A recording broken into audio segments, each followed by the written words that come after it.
Bonjour à toutes et à tous. Une pensée à tous ces lycéens qui passent depuis ce lundi les épreuves du bac. Les journalistes de TV3V étaient aussi à l'école cette semaine, mais pour autre chose. On voit ça tout de suite, mais avant ça, voici le sommaire de ce vendredi 20 juin.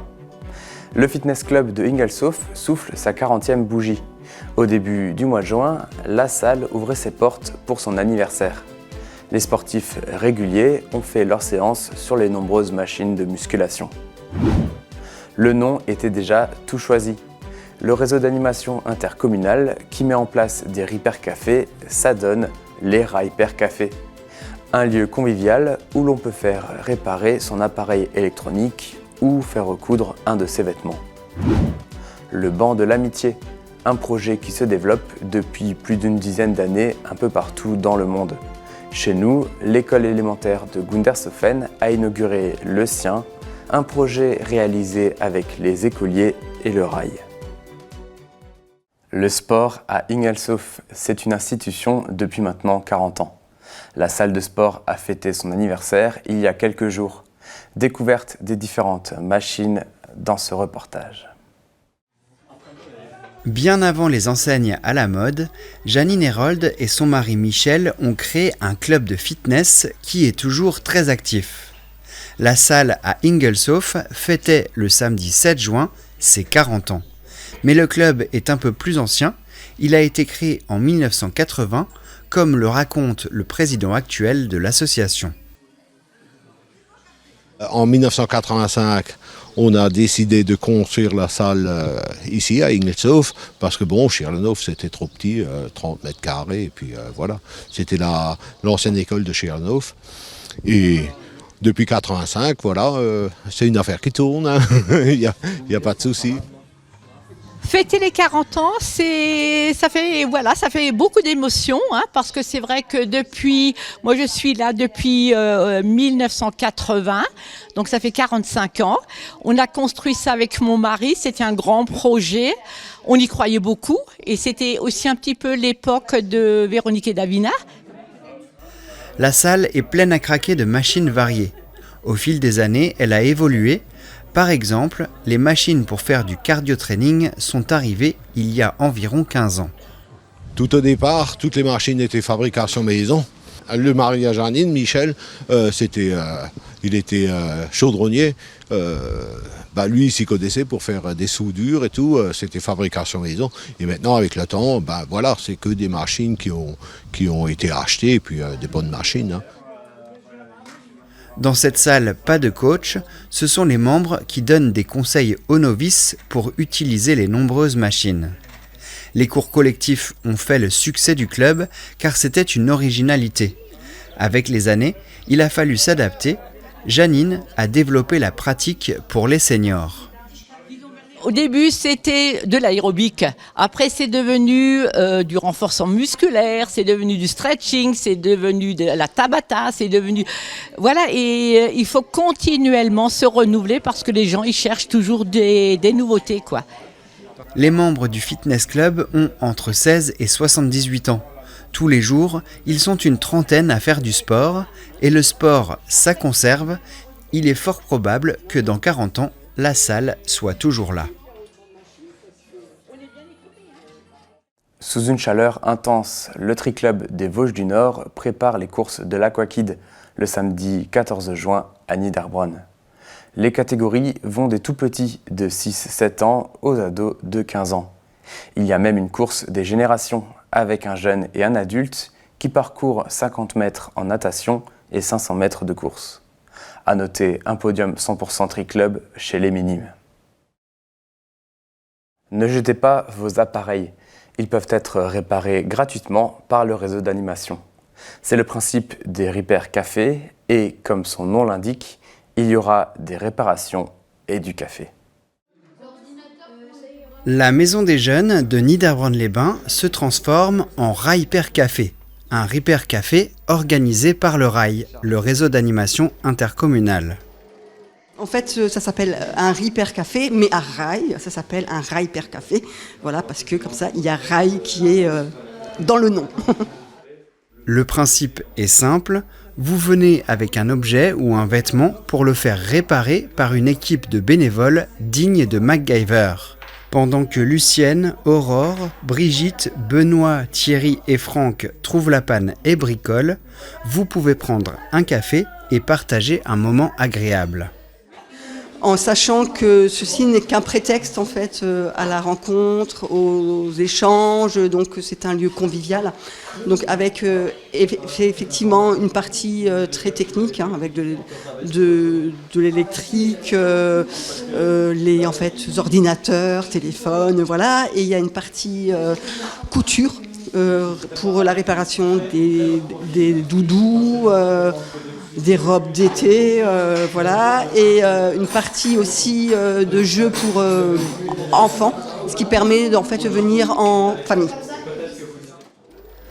Une nouvelle fermeture éclair pour ce jean, un circuit électronique réparé pour ce doudou, autant de déchets évités et une nouvelle vie pour ces objets.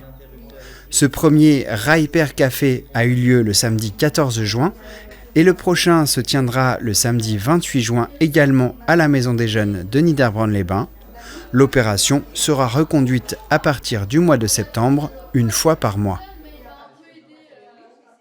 Direction Schirlenhof maintenant, pour une fête de la musique, un peu en amont de la date nationale ce 21 juin.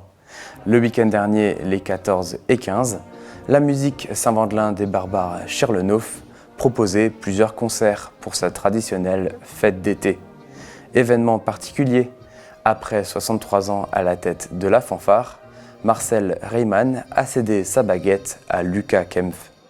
Comme je le disais, plusieurs concerts le samedi soir avec l'orchestre Santa Lucia, le dimanche midi les Blossbuwe et la musique Saint-Nicolas de Forstheim.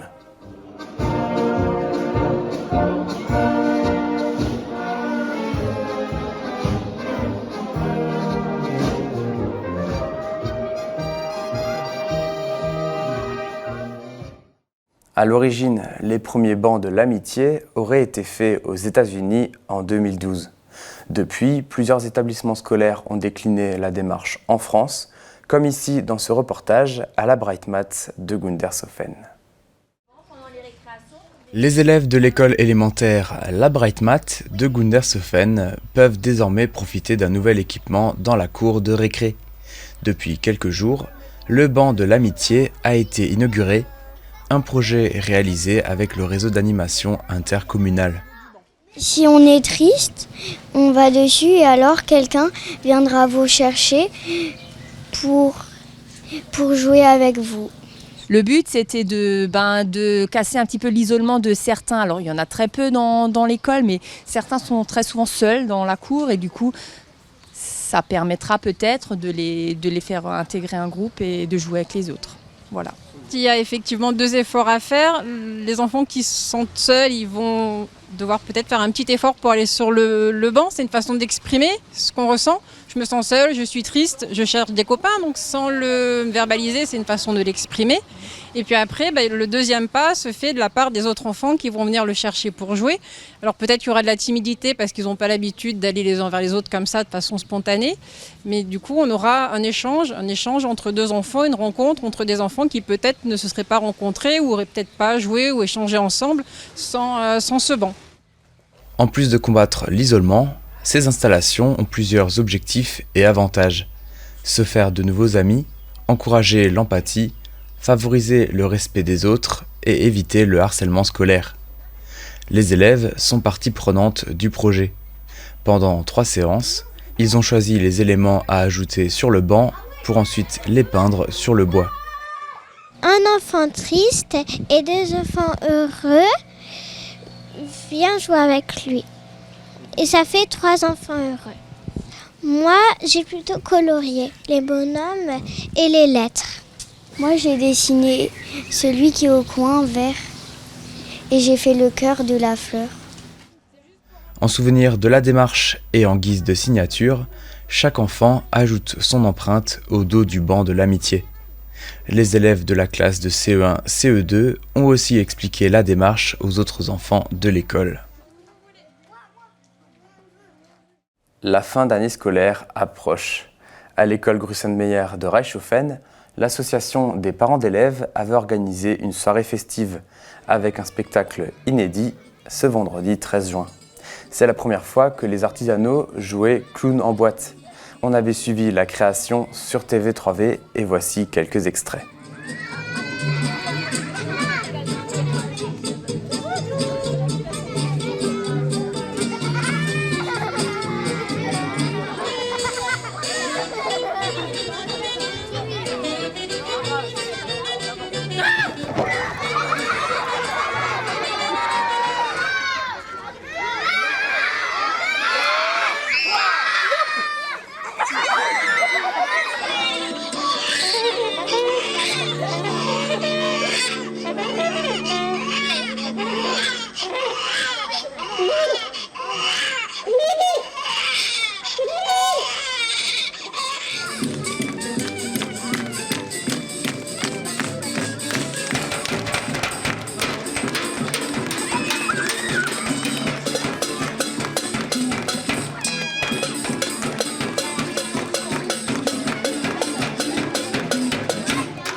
Une prochaine représentation est prévue le 16 juillet au marché couvert de Gundershofen. Et c'est sur ces extraits que l'on termine nos actus. Tout de suite, on file chez nos collègues de TV2Com dans Un tour en Alsace pour tout savoir sur les gestes de premier secours. A très vite pour de nouveaux reportages, bonne fête de la musique ce samedi 21 juin et comme d'habitude, portez-vous bien.